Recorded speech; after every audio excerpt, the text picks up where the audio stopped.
What's up, good people? Mark Holmes here, and as always, I want to thank you all for watching, commenting, subscribing, and being part of the Joe Boo Sports Report. Without you guys, as well as you ladies, you know that this literally does not work. It's Monday night, and my God, how fast things change. Um, Earlier today, I was out there at the fish pond. It was 78 freaking degrees. The fish are swimming at the top looking to get fed and everything else. We had a little rainstorm that came through, but now we're still getting all this wind and the temperature is dropping like a rock. We went from 78 degrees today to tomorrow. I think it's only supposed to be like 48. So we're literally dropping the temperature almost in half. It's kind of crazy. But things change quickly in life. They really do. From 1 minute being nice and toasty to the next minute being cold as hell. And I'm turning the fire down because it's kind of blowing around all over the place. Tonight during my live stream, I got set off.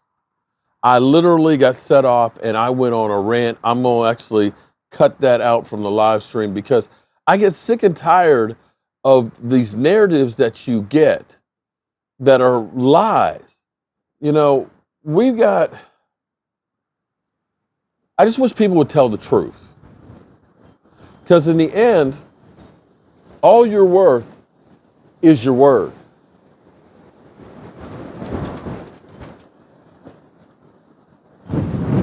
The way First Take took,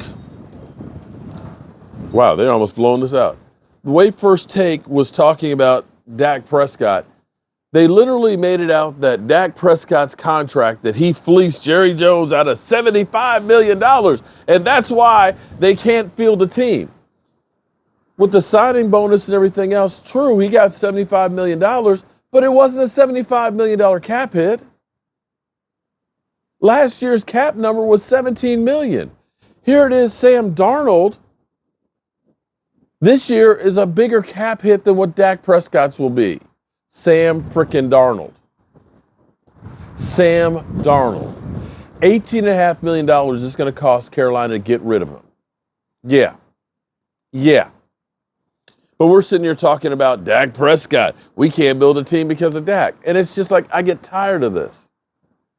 But regardless of this, it's getting crazy because we're hearing that Aaron Rodgers, Green Bay is basically making an offer that will reset the quarterback market.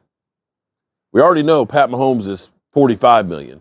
We already have Los Angeles Rams talking about $45 million for Mathew Stafford. And so if we're talking about resetting the market, it's got to be 50 plus then for Aaron Rodgers. So if Aaron Rodgers is going to 50, and we already know that Matthew Stafford is going to go to 45 with Pat Mahomes at 45. We know that Josh Allen is like 41, 42. We figure Lamar Jackson is going to be like 42, 43. We know that Matty Ice right now, who looks like he's staying in Atlanta, is 45. We know Kirk Cousins is 45 as it is. As you start looking at Dak Prescott, whose average salary is $41 million, you're now all of a sudden looking and saying that with his $18 million cap hit that he's actually going to take this year because of restructuring, because the Cowboys put in 2 extra voidable years so they can do exactly what they're doing. He's beginning to sound like a bargain in comparison to it. So you could have Dak Prescott's $18 million, or you can have Kirk Cousins for 45. Which one would you take this year? You could have Dak Prescott's $18 million, or you could have Matty Ice's 45. You could have Dak Prescott's $18 million, or you could have Aaron Rodgers maybe 50 plus.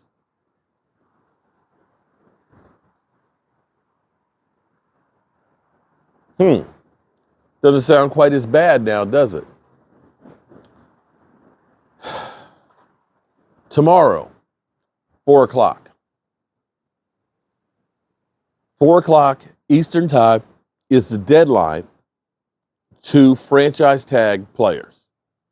The Cowboys, or at least rumor is the Cowboys won't franchise Randy Gregory. Wow.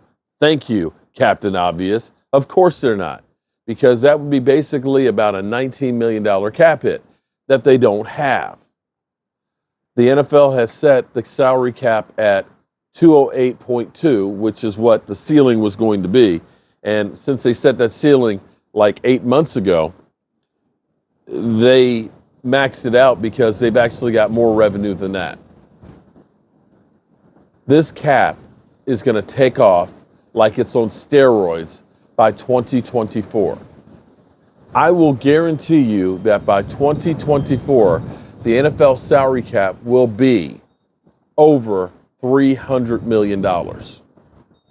Easily. And so when you look at teams that are talking about paying Aaron Rodgers $50 million and Mathew Stafford $45 and re-signing Von Miller and redoing Aaron Donald's deal to pay him some more money and bringing back Odell Beckham, and we have Stephen Jones that's trying to tell you that we can't spend money on free agents and we can't hold on to the decent players we have. It's really bullshit. It really is bullshit. The Cowboys can do whatever they want to do. And that's the bottom line. The reality is they don't want to do it. I can't tell you why. But I sit here and I think that I could get burnt. But as I sit here and think, what if the Cowboys, this is a question I posed during the live stream, but what if the Cowboys had said this time last year, let's cut Jalen Smith and take the $9 million that, he has, or however much of it we have, and we go through and we get a bona fide defensive lineman. What if we had done that? What if we had said, instead of us signing Gerald McCoys and Don Terry Poes and things the year before, that we went out and we got ourselves a really good linebacker?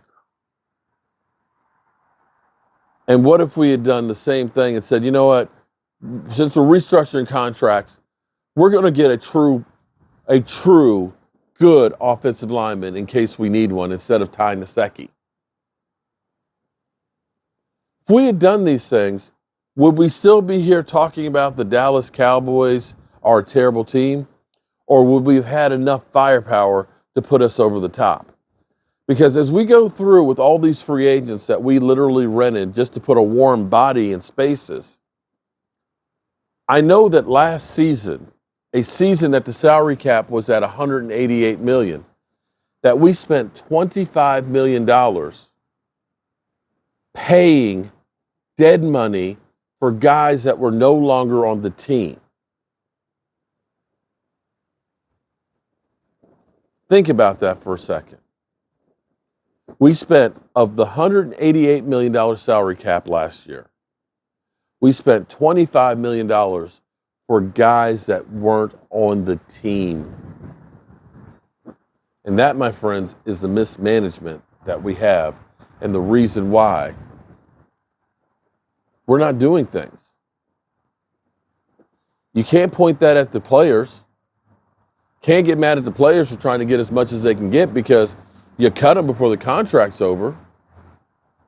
That goes to the front office and nowhere else. Anyway, it's cold out here. And it's been a good day.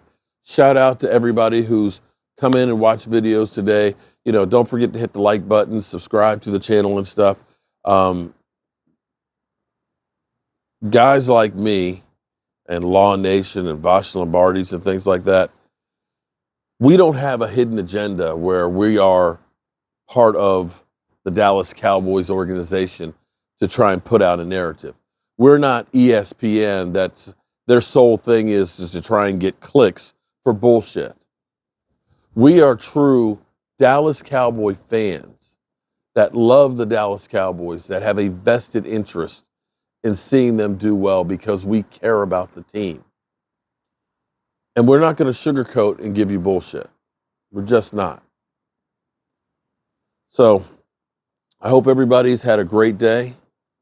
Make sure you tell somebody you love them tonight.